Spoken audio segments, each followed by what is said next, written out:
కోనసీమ జిల్లా అల్లవరం మండలంలో లోతట్టు ప్రాంతాలను వరద ముంచెత్తింది. బోడ సెకరులోని పల్లిపాలెంలో మత్స్యకారుల ఇళ్లు నీట మునిగాయి. దీంతో ప్రాథమిక పాఠశాలలో పునరావాస శిబిరం ఏర్పాటు చేశారు. వైనతయ్య బ్రిడ్జ్ దగ్గర గోదావరి పరవళ్లు తొక్కుతోంది. దీంతో చేపల వేట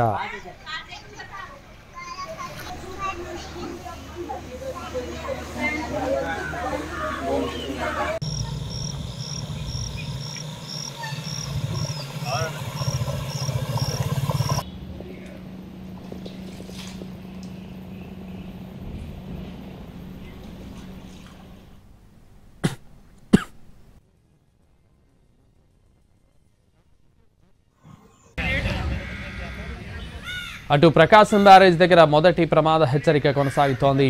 69 గేట్లను ఎత్తి నీటిని విడుదల చేస్తున్నారు. ఇన్ఫ్లో అవుట్ఫ్లో 4,59,227 క్యూసెక్కులుగా ఉంది. కృష్ణా తూర్పు కాలువకు 9,385 క్యూసెక్కులు, పశ్చిమ కాలువకు 6,034 క్యూసెక్కులను విడుదల చేస్తున్నారు.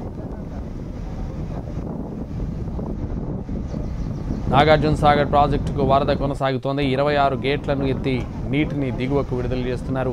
అయితే 26 గేట్లలో 8 గేట్లను 13 అడుగుల మేర, 18 గేట్లను 10 అడుగుల మేర ఎత్తారు.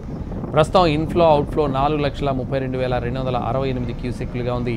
ప్రాజెక్టు పూర్తి స్థాయి నీటి మట్టం 590 అడుగులు కాగా ప్రస్తుతం 583 అడుగులు దాటింది.